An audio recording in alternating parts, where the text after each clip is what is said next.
The Design Innovation Center (DIC) at the Northeastern Hill University, Shillong, embarked on a transformative journey, merging modern creativity with mechanical prowess through hands-on applications supported by advanced computer technology. Established in 2020 under Dr. Saran from the Biochemistry department, the DIC initially faced challenges in securing cutting-edge infrastructure.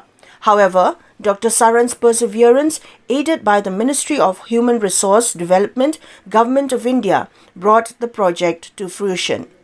Nehu was one of the 16 universities nationwide selected for this prestigious project, establishing a hub for innovation under Dr. Saran's leadership. This was further expanded with 3 satellite centers at St. Anthony's College, St. Mary's College in Shillong, and in Guwahati. Under the new leadership of Dr. Don Kupar's aim, the DIC has achieved new heights, integrating advanced computerized and mechanical hardware and software. First, let me give you a brief background of the Design Innovation Center. It was a project or a program that was initiated by the MHRD then in the 12th plan. And they started actually in 2017. So 20 such DICs were created all over the country. Most of the DICs were basically housed or based in the National Institute of Technologies or design schools. We were very fortunate as a university that does not have a design department, and if you talk about Meghalaya, we don't even have any engineering college which can boast of a design department.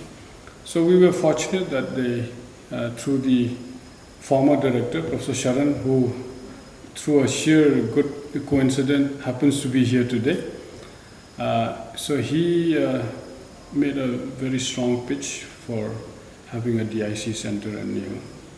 Anyway, to cut the story short, in 2017, the Ministry of the Ministry of Human Resource Development approved the setting up of the DIC here. See, DIC, the way it is structured, we have the hubs, which is the main, university hub. Within the university hub, we have a few departments that function within this hub. We have the Department of Architecture, Department of Biomedical, and the Creative and Cultural Studies.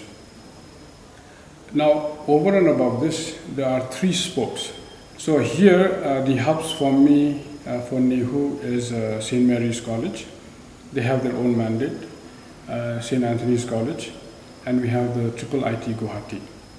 Now, each of them at the very initial period had proposed whatever programs that they want to carry out, besides running add-on courses, in addition to the normal courses. So these were approved by the project appraisal body, and that's how it was implemented. So till 2021, when we did not have space, most of the activity was largely carried out through the spokes. We should promote innovative thinking, in ideation, innovative ideas, but how to go about it. So they thought that these centers will be the catalyst to bring about that kind of change. Bring in people who are, who will work, who are creative, disciplined to converge and tinker around in these so-called spaces so that their ideation can translate into something tangible, whether it's a product, a prototype, encourage entrepreneurial skills and develop many things from there. So that was the concept and that was the idea, So I thought that why can't we leverage these new technologies and apply it to various spheres, especially in the context of the state, whether it's education, whether it's agriculture, whether it's anything, you take anything. Technologies has really deeply come inside our blood, I would say. Now, you can't think of doing anything without a mobile phone or anything, a product of technology. I had partnered with the local startup. A lot of them brilliant, bright, young people, but not having the necessary space and platform This is a very small exclusive community. So we started by partnering with Meghalaya Prime.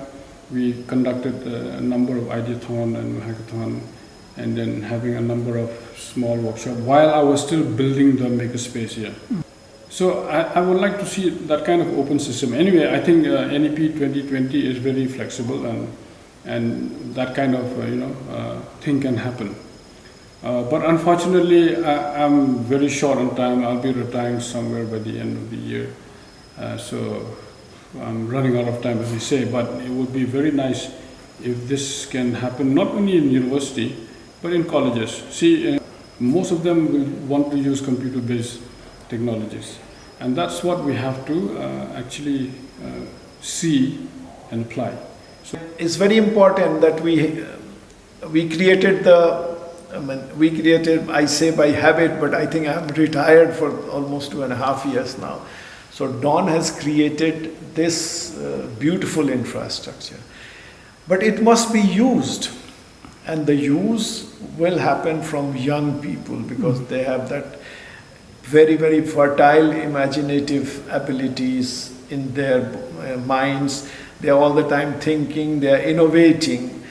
And so my message to the young students of any discipline, of this university or elsewhere, the spokes and other collaborating institutions, the young people must come, take it as a challenge to create something which is filling a gap in whatever they are doing.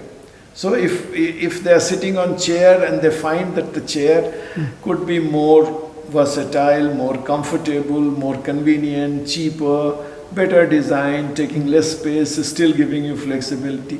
All these are innovations. So that's a simple example because we are sitting on a chair.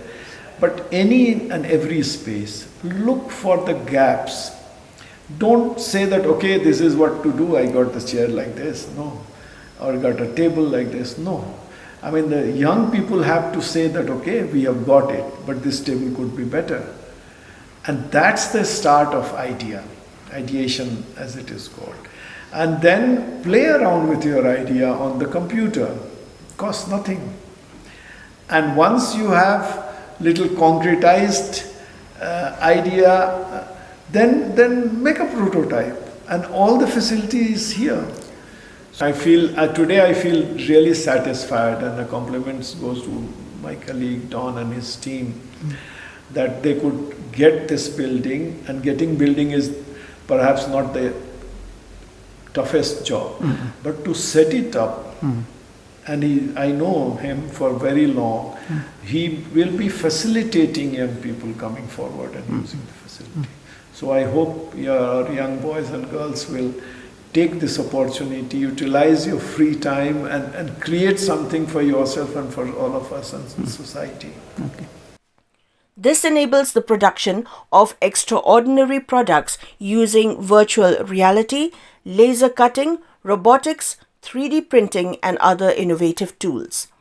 The DIC operates uniquely without a traditional faculty, instead engaging freelance experts and passionate individuals in creativity and technology.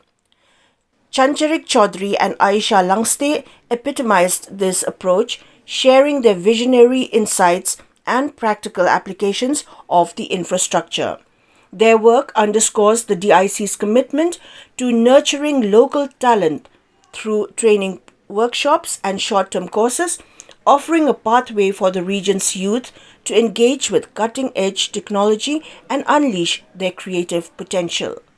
The DIC plans to hold regular workshops and periodic short-term courses focused on specific skill-based activities, streamlined to foster prospective careers and entrepreneurship opportunities. We are planning to start courses on 3D printing very soon, And since it's in the institute, so we have to follow the process. So yes, we will be giving some 3D printing courses, 3D modeling courses, and we have crash courses on all the topics. Plus we have like a 3-day workshop where we introduce 3D printing as well, so that people, like, they grab into something, and if they like, they can further proceed to the longer courses that we will be anybody can join. There's no age limit to anyone. So what we cater to is mostly kids 10 years above, and the course structure and everything is all open for everyone. It's nothing to do with the age or any other differences.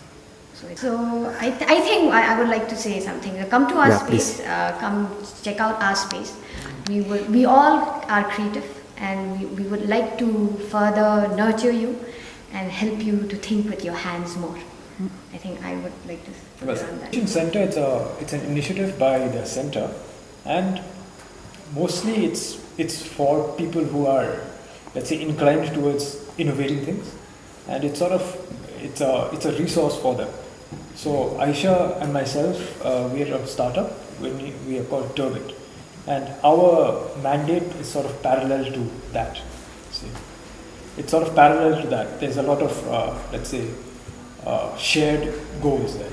So our startup is also basically we are centered around promoting creativity, and I think today we live in a world where, if you look at technology, if you look at the greatest technology of the internet, I mean, YouTube today has democratized learning completely. Like literally anyone with a internet connection has the ability to learn something, no matter what it is. I mean, I've heard of people learning how to be, they learn medical science on YouTube.